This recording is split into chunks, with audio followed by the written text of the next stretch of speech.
streaming. It's setting up webinar for YouTube Live, but it says live on YouTube at the top. Yeah. It takes just a little minute, I think. Yeah. Streaming. Yeah. Thanks, Becky. Could you make me a co-host, please? Okay, you should be good, Andy. Excellent, thanks, Sarah. Okay, good evening, everybody. Thank you for all joining us tonight. I'm Andy Palmer and I'll be chairing the meeting this evening. We're currently live streaming via our YouTube channel, and our colleague Becky will be tweeting live updates throughout tonight's meeting. Can I ask all participants, town councillors and staff, please mute yourself until I ask you to speak.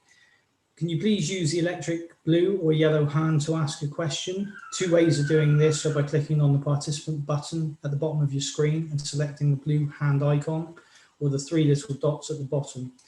Zoom are updating their software, so there could be a yellow hand at the bottom of your screen found by pressing the reactions button. Can I ask all councillors, please vote using either the blue and yellow hand that's available so that the vote can be recorded by Paul, our town clerk, but also to raise your hand so that people watching via YouTube or in the attendees group can actually see the votes as well. Please forgive me if I need to end the discussion and go to a vote if time is short. We have 9 attendees registered for this evening and you're all very welcome. Please can I ask that you pose any questions through the Q&A board, and if it's relevant for you to speak, we will patch you in personally. Rachel's going to be managing this today, this evening, and will moderate questions. So the first item on the agenda is apologies for absence. Paul, do we have any? We have 2 apologies, John Nelson and Nick Dove. Excellent, thank you very much. Next item on the agenda is declaration of councillors' interests. Does any councillor have anything to declare, please? Fantastic, moving on swiftly. Next item is approval of the minutes of the last meeting on the 9th of December 2020. The minutes have been posted on the website and have been available for councillors to read. So I don't think we've had any queries on those. So I would ask for somebody to please propose that they're correct. Maxine, and to second, Mark. And all councillors in favour, please.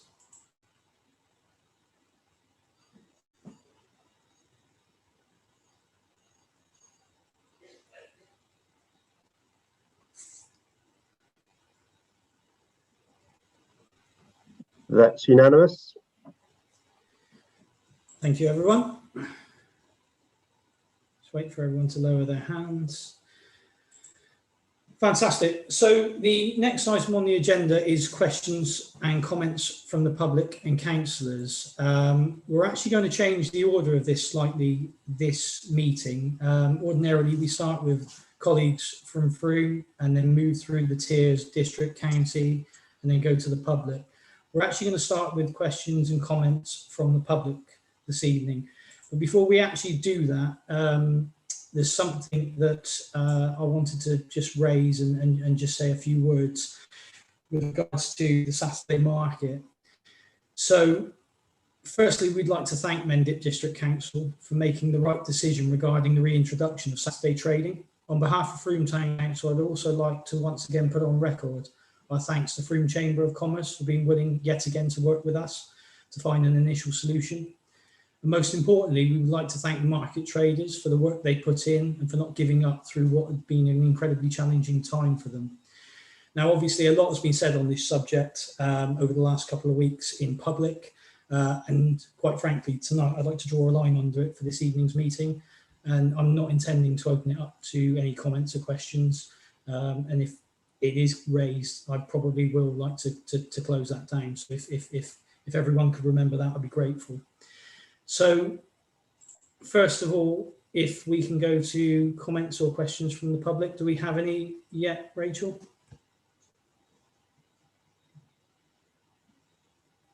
I think you're on mute, Rachel.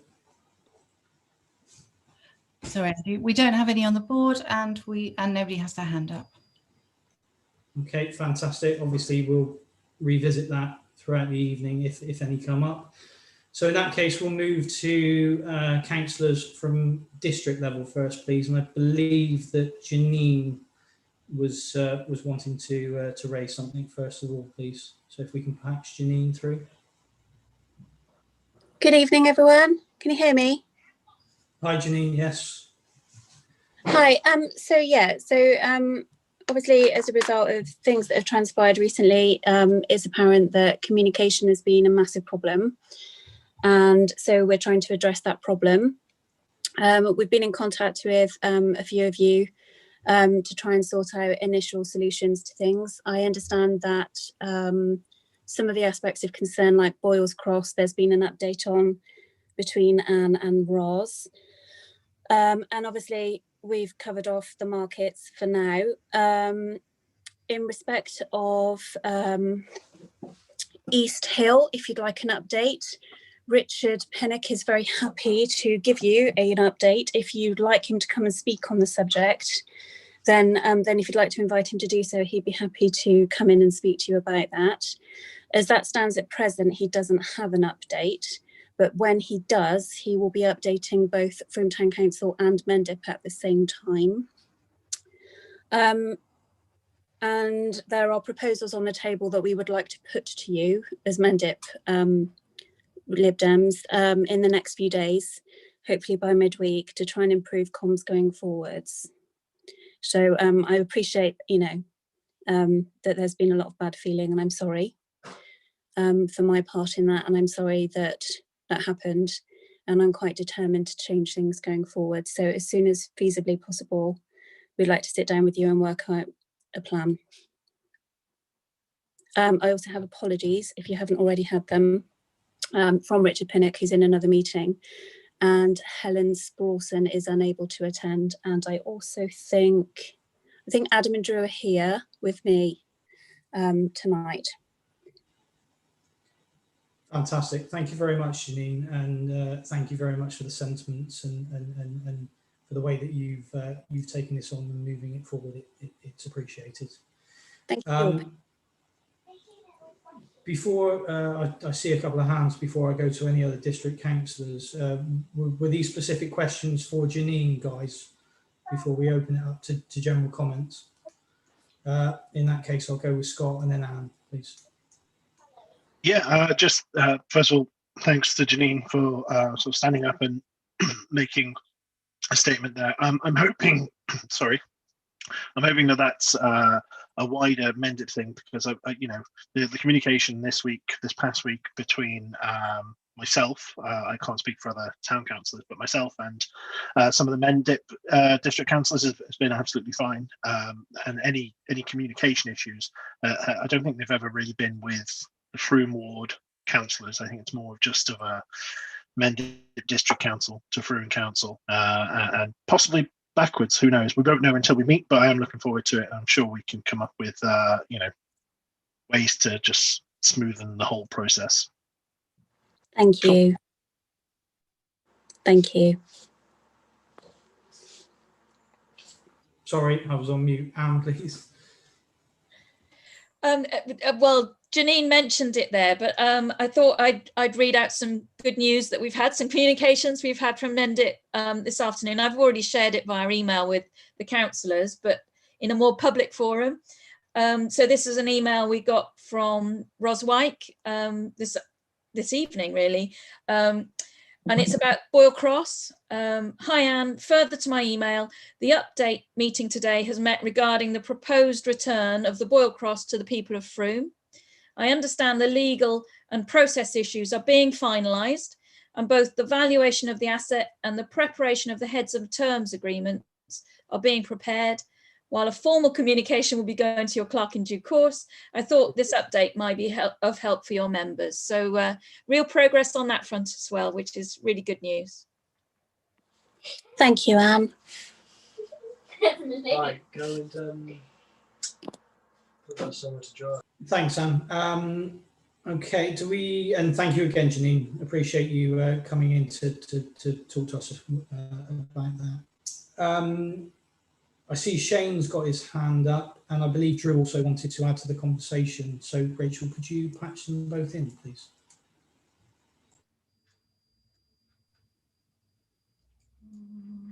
Hi, am I on?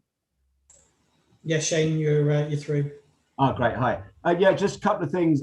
Firstly, to say the retreat and the footpath application comes to planning this next week. So I'll post the link on comments where obviously you can watch. It's been going on for 4 years now and has involved many amazing people. It's quite a campaign.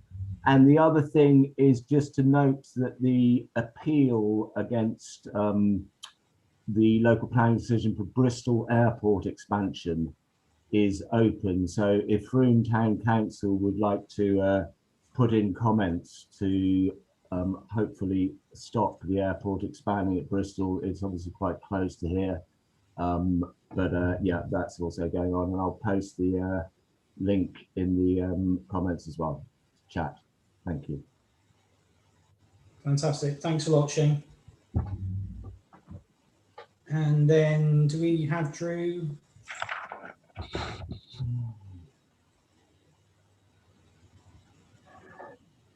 Yes, I'm here. Can you hear me?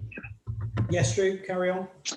Yeah, well, thank you very much for asking me to speak. And I just wanted to reiterate what Janine was saying, that it's been quite a tumultuous week. There has been quite a little bit of bad feeling. But what I like to think is it's been a bit of a wake-up call for all of us. And I think that in just 1 week, by listening to what you guys have been saying, we have managed as Mendip Council to be able to move on some of those key issues, but also on some of the other issues as well, which aren't on the agenda tonight. So I just wanted to say, you know, let's work together, let's be positive, and let's try and do the very best for the beautiful town we live in, just by collaborating with one another and working on these difficult issues. But I think it's extremely promising that in the first week we've managed to achieve so much, and I think it's a good sign for the future, and let's work together to keep that going. So thank you very much. Thanks, Drew. I'm sure we'll all echo those sentiments. So thank you very much. Do we have any other district councillors present that would like to speak? I know Adam's here. Yeah, hi there. I might as well say that I second everything that Janine and Drew have just said, and I'm happy to work with all you councillors and the town clerk and administration to improve and restore some trust and understanding between our two councils and administrations, and just get on a lot better. And I think with some improved briefings and the increased frequency of meetings between the right people at the right time, things will be a lot better. Because, you know, we have a lot in common. We get on very well otherwise, I think. And I know I've known some of you for a long time. So I'm just happy to help all this through. Thank you. Fantastic. Thanks a lot, Adam. Again, echo those sentiments and appreciate you coming. So with that, I think we'll move on then to county councillors. I believe Martin's here. I don't know if Martin's got anything that he wants to raise this evening.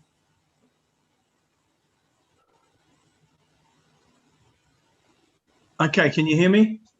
Yes, Martin. Thanks. No, I don't. Unless there's anything you want to ask me.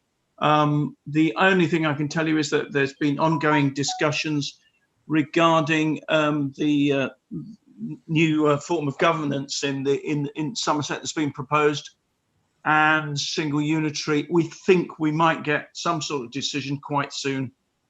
Possibly Robert Jenrick will make some kind of decision by the end of the week.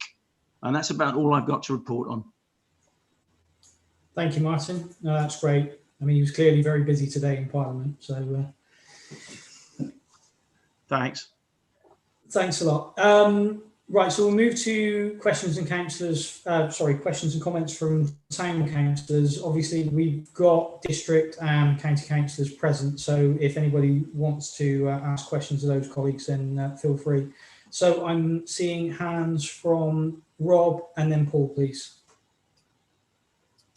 Thank you. Yeah, I just wanted to ask for a couple of updates. One on the decision at the previous meeting of the town matters, where we agreed to look into a further consultation in relation to King Street, and I'm just wondering where we've got to with that. And the second thing was just I wondered whether we could have an update on the supporting the Slowways initiative. Thank you. Thanks, Rob. Peter, are you the right person to go to for an update on the King Street proposal, please? Yes, I think that we felt that the proposed LCWIP, the local cycling or walking infrastructure plan, would prove to be a useful vehicle for future consultation on that. The reality is that we are still waiting to hear about our bid to the County Council for funding for the LCWIP. So at the moment, we're waiting basically, but obviously, Rob, other councillors, I'll update you further as soon as we hear back from County. Fantastic, thanks, Peter.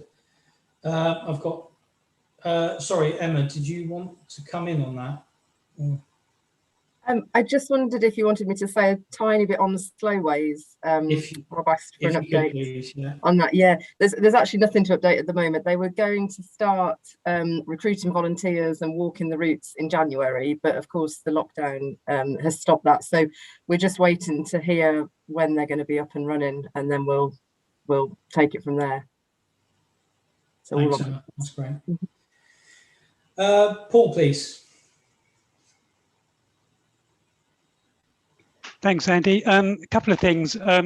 Firstly, just about King Street, in response to King Street. I believe that in a recent meeting, I can't remember what meeting it was, but there was quite a number of councillors, I think possibly a majority of councillors, that the general feeling is going that we don't want to have to wait till the LCWIP is delivered to be able to actually move forward on the King Street proposals. We've talked about it in great length, and I think if I remember rightly, the consensus was feeling, or the majority of people were feeling that actually we need to, it's an important proposal, and we need to move forward on it sooner rather than later, particularly as we come out of lockdown. Maybe it's an opportunity to do more of a kind of a live type consultation whereby we try something and then we seek feedback from the community based on how well it works or doesn't work. So that's King Street, and obviously we need to talk more about that. The main reason I wanted to say something was actually related. I was walking today. I was walking home from town, and I would normally go along Willow Vale and along Rod Meadow to get home. Obviously, I can't at the moment because the bridge is closed, so I had to go up North Parade. And walking up North Parade, halfway up North Parade, I met with a man and his young son walking down. And there was actually quite a lot of traffic coming down North Parade at the same time, but I had to step into the road because, to maintain social distance, it wasn't proper social distancing, but just to avoid each other, really, I had to step into the road, into the traffic effectively, which is pretty dangerous up North Parade. That footpath is really narrow going up North Parade. I think on the east side it is. So I think somebody, either Frome Town Council or Network Rail, need to be taking responsibility for the fact that the diversion that's been put in place is actually dangerous and needs to be improved. So we need maybe some cones or something to make that footpath wider. Thanks. Okay, thanks, Paul. Sarah's there, so I'm assuming it's going to be a similar comment. No. Well, okay, yes, but we've tried twice. We've gone back to Network Rail and Mendip to say that that's unsafe, and what they're suggesting as an alternative route isn't an alternative route at all. And twice they've come back to us and basically said tough. Right. Okay, thanks, Sarah. I don't know, Peter, is that something that you would be able to look into? I'm happy to look into that. Fantastic. Thank you very much. I'll go to Scott, please. Yeah, just to continue what Rob was saying there about King Street, it was something that we discussed in our IF meeting recently, and it's something I would definitely get behind. Is a trial period, maybe a couple of weeks of a live consultation. So it'd be definitely something I'd be interested in looking at and would support. Thank you. Okay, thanks, Scott. Do we have any other questions or comments from councillors at this stage? No, excellent. Rachel, do we have anything from the public having gone through? No. Okay, thank you very much. In that case, I think Maxine's got her hand up. has Maxine got her hand up? Sorry, sorry, you're on a different screen. Maxine, please feel free. Thanks, Andy. Sorry, I dropped off your screen. Just a very, very quick update. I chair the vocational training group.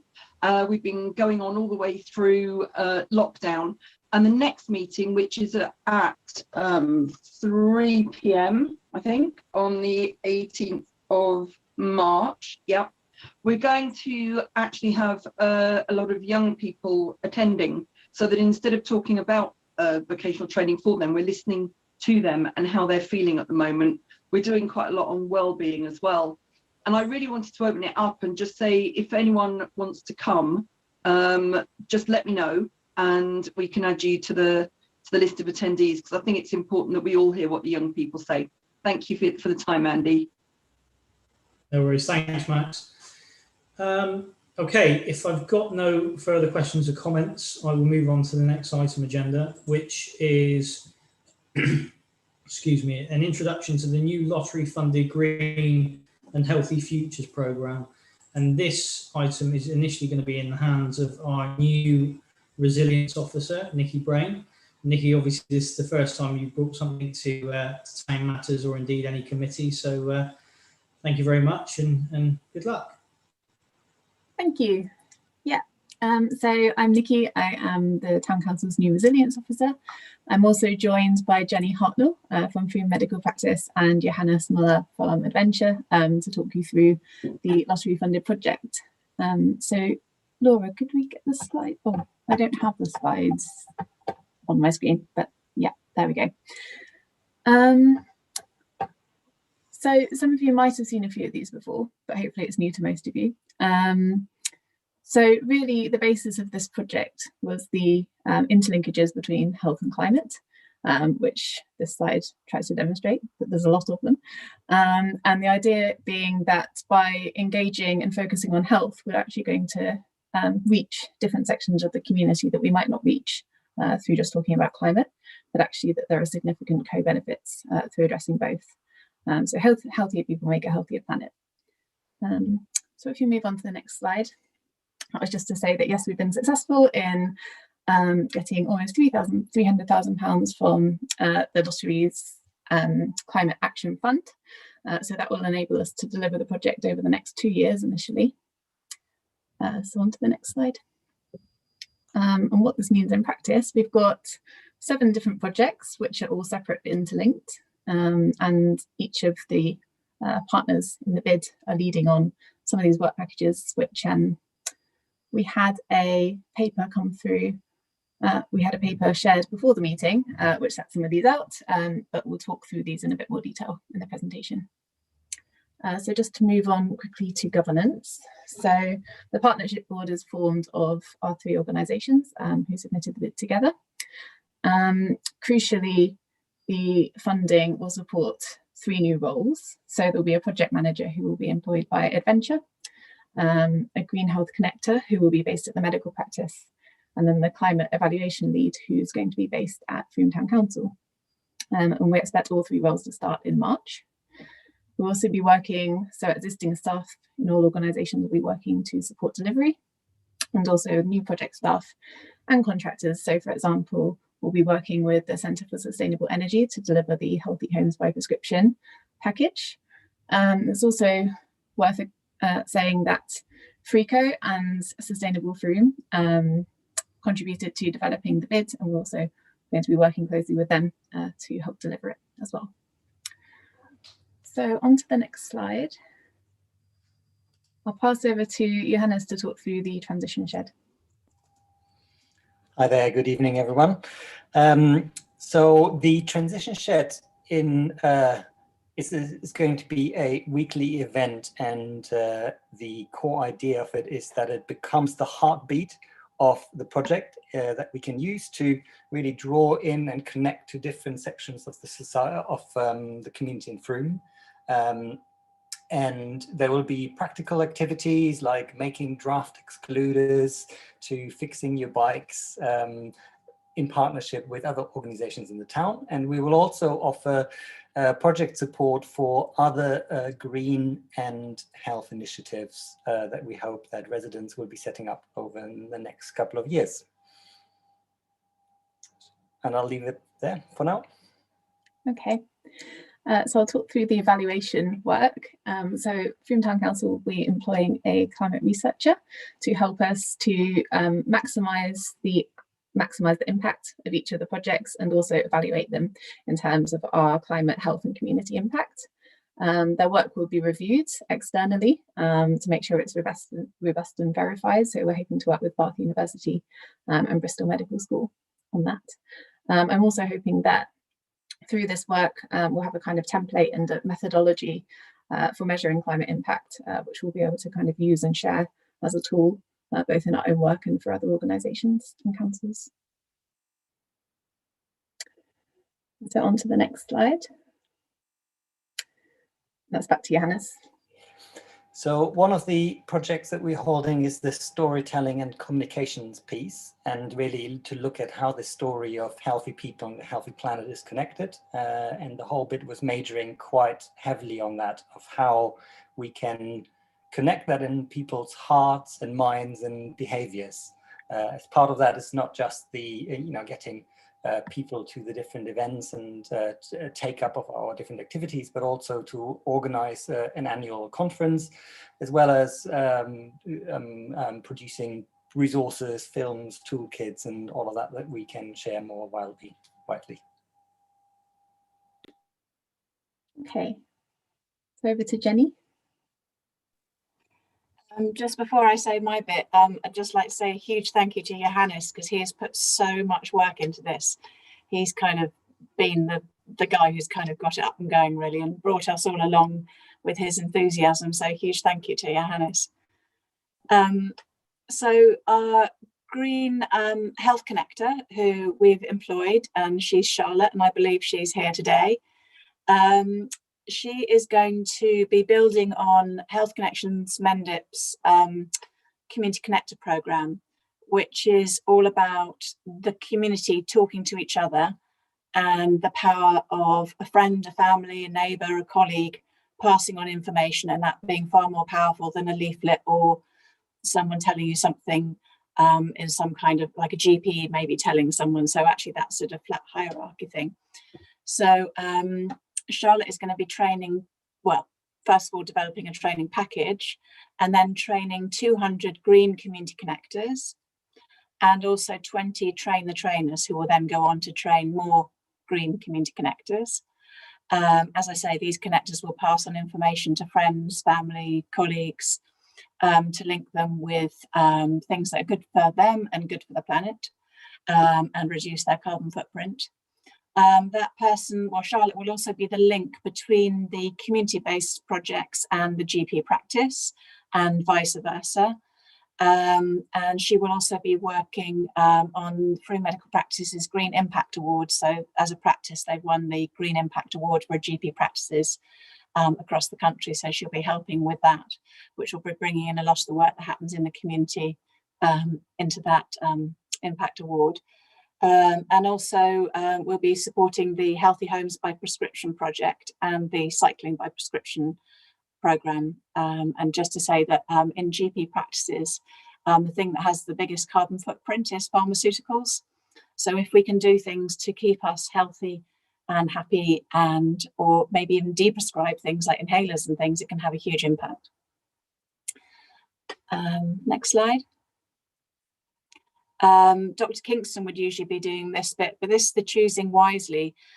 So this will be run by GP and medical staff, and it's about developing resources to support clinical staff in the GP practice to support patients better and make better informed health decisions about reducing those pharmaceutical drugs that potentially have been prescribed.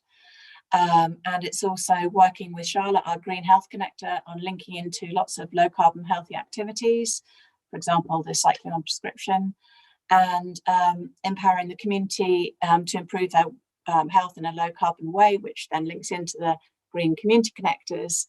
And also that work will be evaluated by the evaluation lead and shared with other practices or other people also in that Climate Action Fund lottery bid. There are people from across the country, so it's going to be a really rich place to learn and share information. Next slide. Over to Nikki. Are you doing this bit? I am, yes. So the idea with Healthy Homes by Prescription is that we're going to partner with the Centre for Sustainable Energy, CSE, who are based in Bristol. So CSE have an energy advisor based in Somerset at the moment. And the idea is that we'll overlay energy performance certificates with the health data held by the medical practice to identify homes that are at risk of cold and damp related illness. These homes will receive a letter from their GP outlining ways to improve their energy performance and also offering advice and support and providing a link to CSE's service. So CSE can help initially through their advice line, but they can also provide more in-depth support for retrofit and also link fuel poor households to funding that's already available through ECO, through Warm Homes Discount and other support. We're also hoping to be able to link able to pay households with discounts through the bulk buying programme that Freeco has run successfully through Solar Streets. We're hoping we'll be able to kind of extend that to insulation and other measures as well. We also got funding to train 20 local people in eco retrofit and train local groups to give energy advice.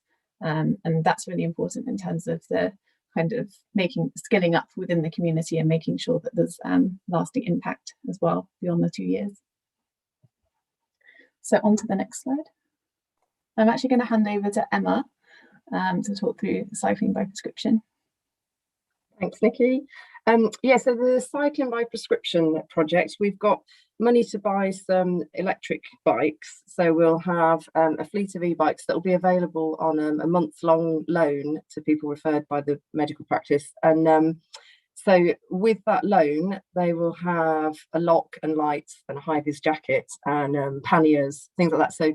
So people can really experience getting about and fitting the bike in with their daily routines and getting about by bike.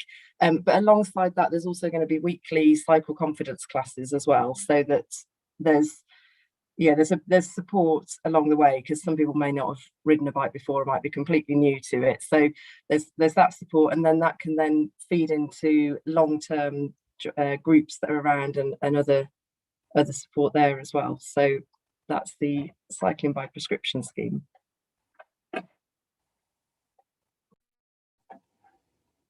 Okay, so I guess the next thing to say is that there will now be a launch event online on the 29th of April. Johannes, do you want to say anything about the event? Just to add that it would be great to see you all there, because it's the kind of the event that we hope will really help people to understand in depth what is an offer and how they can make use of it, and anyone there can then help to carry it into all corners of Frome. So it would be great to see that. Great, so I think that just brings us on to any questions.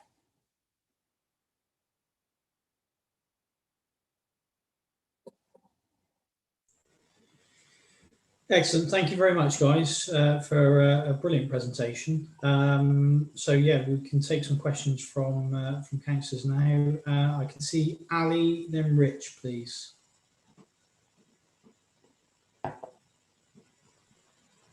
Yeah, thanks for that. It's a really exciting project. I was just really intrigued by the storytelling aspect of it, and I'm imagining you have, but just in case you haven't, working with open storytellers who I think they would be really great to actually do some work with.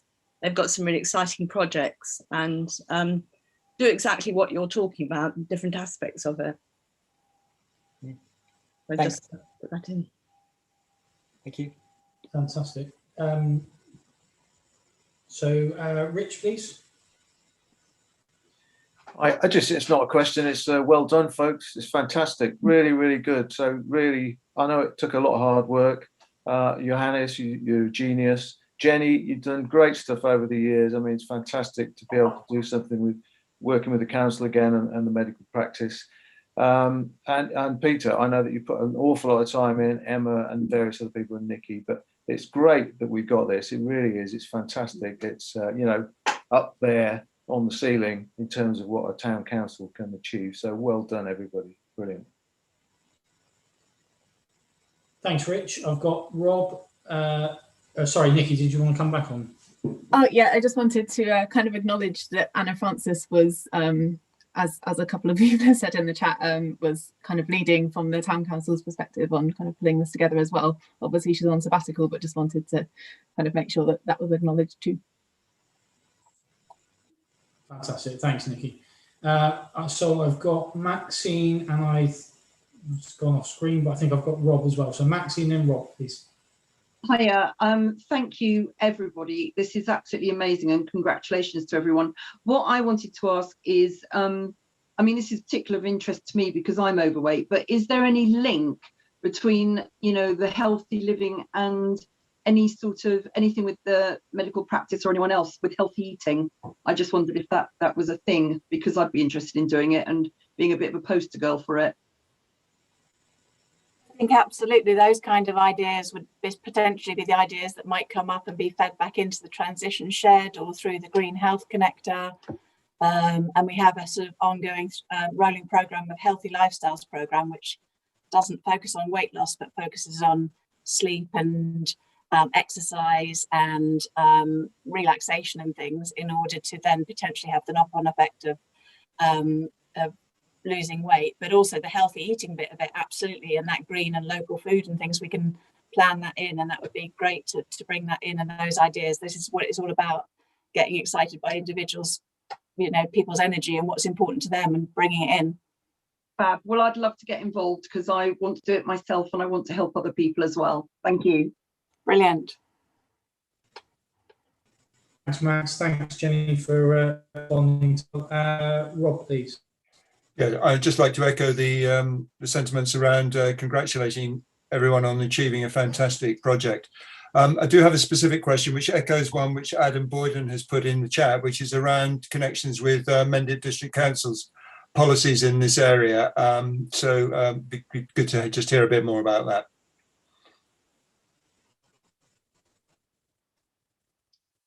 Thanks, Rob. Would you like to respond, Nikki? Yeah, so I can take that, I suppose. It's kind of early discussions, I guess, at the moment. I'm in regular contact with Hayley Warrens, so hopefully we'll be able to link up in terms of the healthy owners by prescription work.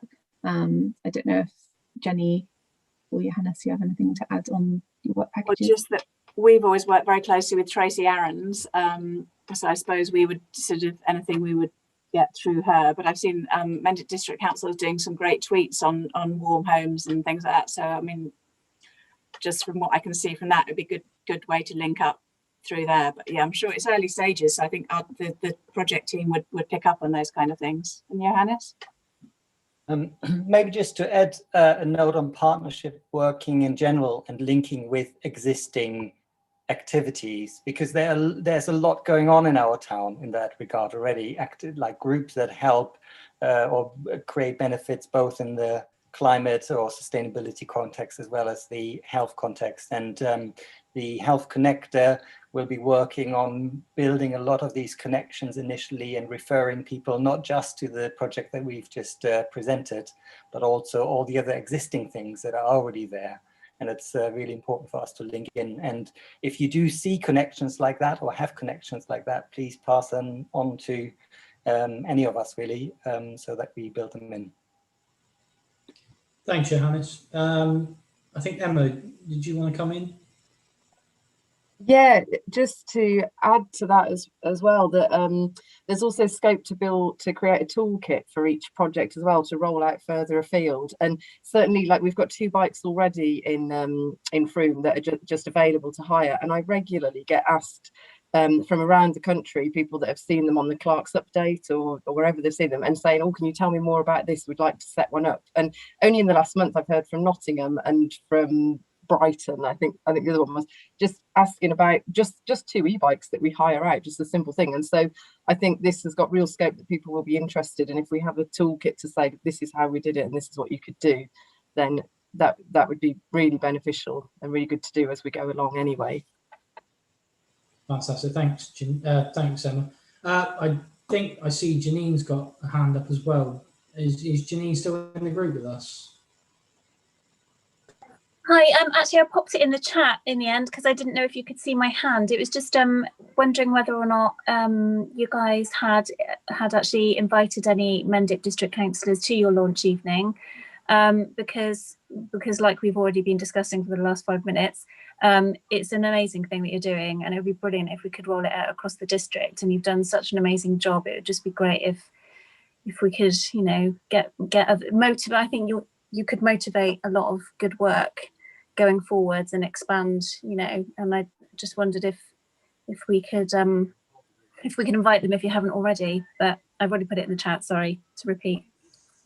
It's amazing. Thank you. No, sorry, I didn't pick up on your hand earlier, Janine. Peter, were you responding to Janine then? Yes, and just to repeat what I've said in the chat, Janine would be delighted to invite Mendip councillors and officers that may have an interest in this project along. One of the things, and I know Johannes would confirm this, one of the things we want to achieve with the launch is to bring together a number of people within the community who can help us with the delivery of this project. It's so important that we bring together as many people as possible who feel that they can make a contribution. So Janine would be delighted to do that, and I'll ensure that we get those invites out in good time. Thanks, Peter. Thank you. Rachel. And just to add to that, all the district councillors are on our distribution list and should get something called the Town Clerk's Update. All of our invites and information about various projects and how you connect into projects such as the launch are all on that. So it is worth a little read if you want to get connected in. Perfect. Thank you. Brilliant. Thanks, Rachel. Is there any other questions or comments anybody would like to make at this point? Okay, fantastic. Well, in closing, again, Nikki, thank you very much for that. Jenny, Johannes, thank you for coming along and presenting tonight. Excellent stuff, and as you probably gathered from the response, overwhelming support and appreciation for this project and what you've achieved. So thank you very much. Okay, so we will now move on to the final item, which is taking forward the participatory budgeting via the People's Budget events and the People's Budget town vote for the coming year. I believe this is with Rachel. Yes, this is with me. I've got a little bit of a presentation. If Laura can pop it up. That's where we are. That's great.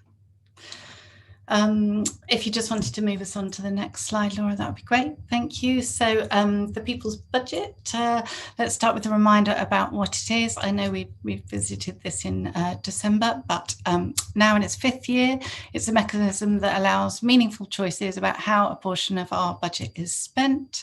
We have now got money set aside in next year's budget for the People's Budget, £25,000 for People's Budget events and £10,000 for the town events, and now it's time to decide whether councillors would like to move that forward. So why do we look at why is this important? It's one of the ways that we can increase public engagement in budget setting. It allows greater participation in democratic decision making, and it provides another way for FDC to keep in touch with views and aspirations of the community. It also delivers extra capacity where otherwise we wouldn't have it. We've learnt a number of things over the years, and so we have two stipulations. One is to ensure that mostly to ensure that the vote is meaningful. It must be in line with our strategic objectives, any project that's delivered via the People's Budget, and it must be deliverable within a reasonable time frame. Next slide, please, Laura.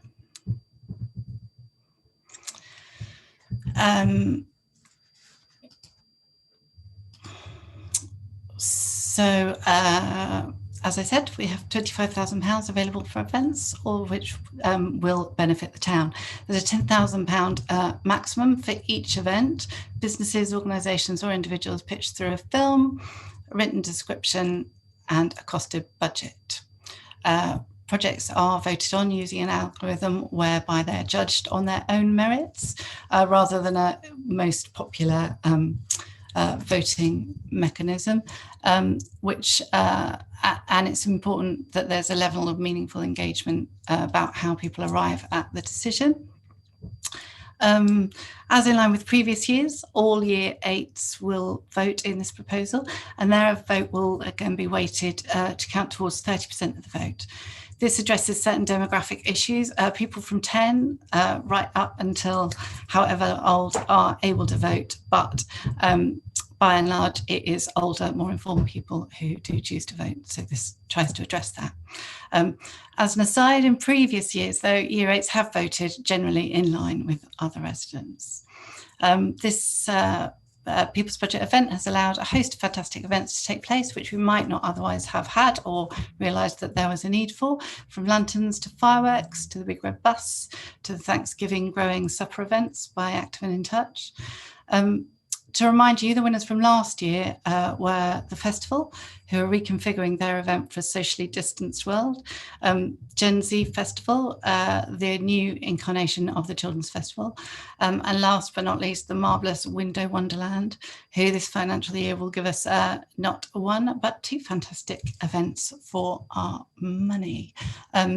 Both the Gen Z and the festival have had to reconfigure their offers slightly to allow for social distancing.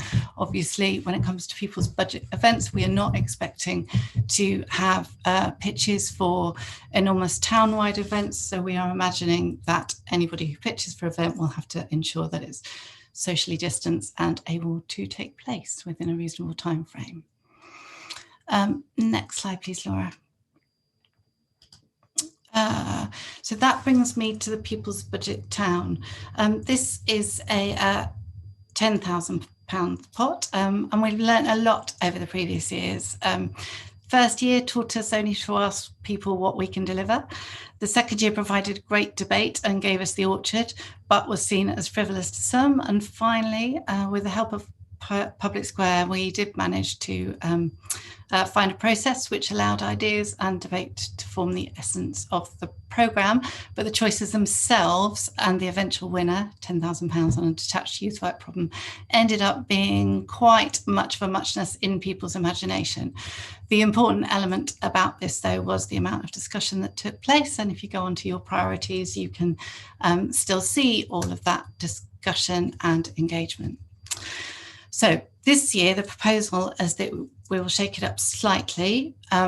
We will use similar mechanism for your priorities mechanism to generate ideas, but look to support our neighbourhood community work.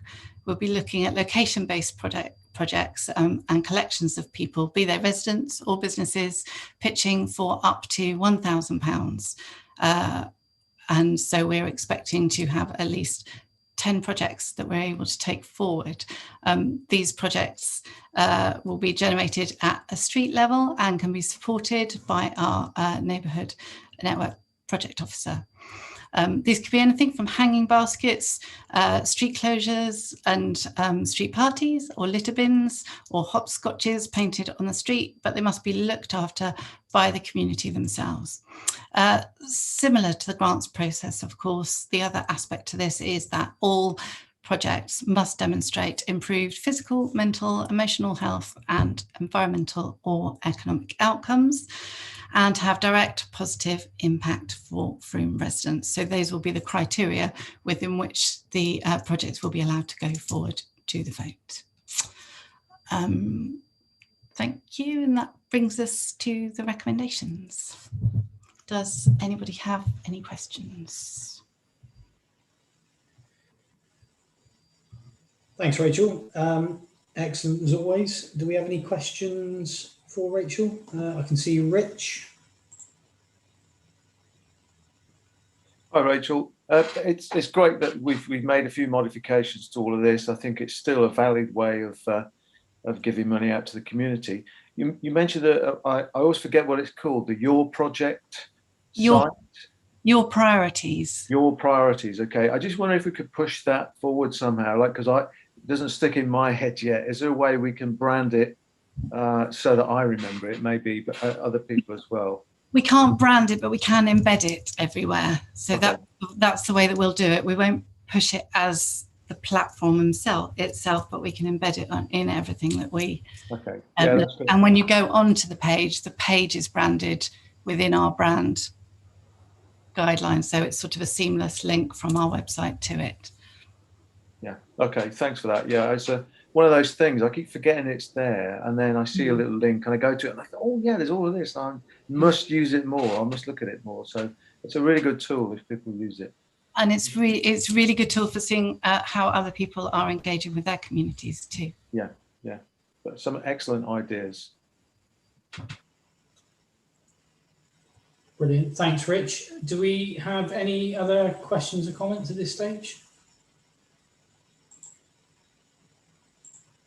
Well, in that case, I think we can safely go to the recommendation. Laura, could you, oh, sorry, Anita, you're on mute. Don't worry, I was putting my hand up to propose it. Thank you. Excellent. Would it be possible to get the recommendation up on screen again, please, so I can read it out? Thanks, Laura. So the recommendation is to delegate authority to the marketing and comms manager to progress both the the PB events and the PB town vote as described in the report. So if we can bring that down, please, and have a proposer, which I think was Anita, and somebody to second it. I'll take Ali. So for all councillors in favour of the recommendation, please.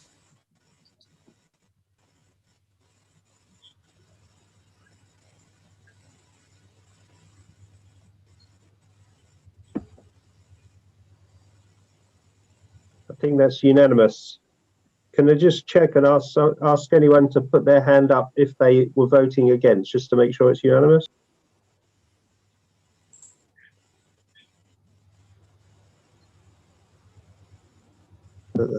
Hands if we. Yeah, I think we're there, unanimous on that one. Fantastic. Thank you very much, guys. That's brilliant. Well, that brings us to the end of the meeting. So unless any other colleague has any other business that they'd like to raise, in that case, I will. Just a comment that Sorry, you must Rob. be mightily relieved that it's such a short meeting. Well done. That has made a nice change. I'm not going to lie. Well, Thank you very much. Well, thanks a lot, guys, and I will bring the meeting to a close. Thanks, Andy. Thank you. Thank you. Thanks, Andy. Thanks a lot. Thanks. Night, night. Cheers. Bye. Bye.